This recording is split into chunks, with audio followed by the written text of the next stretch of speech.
All right, so we always hear that in relationships, communication is key. I know you've heard that about 1,000 times. But have you ever heard of excommunicating?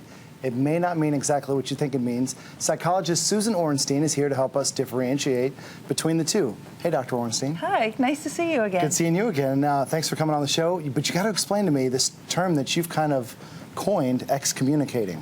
Well, as you know, I work with couples and I help people with their relationship issues, and so many times people will come in and they say, I want to communicate. That's what I want.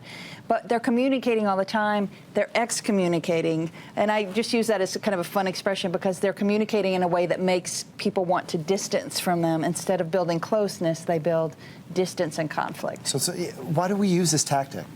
I mean, you would think in a relationship, you would communicate, it would flow, but why do people resort to excommunicating? I think we're torn. We want to be understood. We want to get our point across.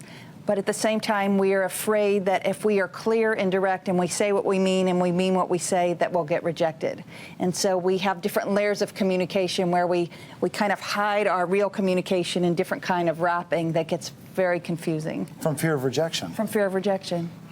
That happens a lot in relationships, as a matter of fact. Like, I'm sitting here thinking about conversations I've had with my wife or even with other family members, and you seem to phrase it in different ways or not say things, but phrase it in a different way because you're afraid of getting rejected. Is that the only reason that we do that? I think that's a big reason, is that we're afraid if we tell somebody, look, this is what we really want, and then they don't do it, then they'll know and we'll take it personally and feel rejected.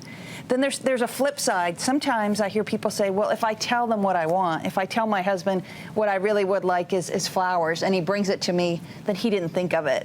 And so, oh my gosh. So if I'm really a good communicator, then it won't mean as much. So you're trying to say women need to be better at or dropping subtle men the other hints? way, right? Subtle hints? Okay. How do we stop communicating like this? Because I know it kills relationships. I think we need to say when we value communication that we value direct, honest, open communication. We stop the games. So sometimes I've played the game taboo with my family or password or charades. I think that we do that with communication. Let me give hints, and then if they guess, they really love me. I think we need to take away all the games, all the challenges, and just say, look, I'm going to make it easy for this person. I'm going to tell them what I need, what I want, and that's the best way to foster a great relationship. Well, you say foster a great relationship, but what if you decide that that's how you want to be with me, and then when I start to be direct and honest with you, would you always get the exact results that you want, or could it backfire?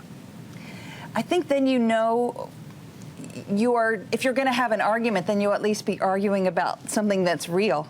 So when you say backfire, there might be conflict, but a lot of times I see couples arguing about things, but they're not even communicating about what they're arguing about. So somebody might think they're arguing about this when the other person's arguing about that. So at least have a really good argument where you're communicating in a direct honest way. Honest and open, so that you're both like that and can communicate better.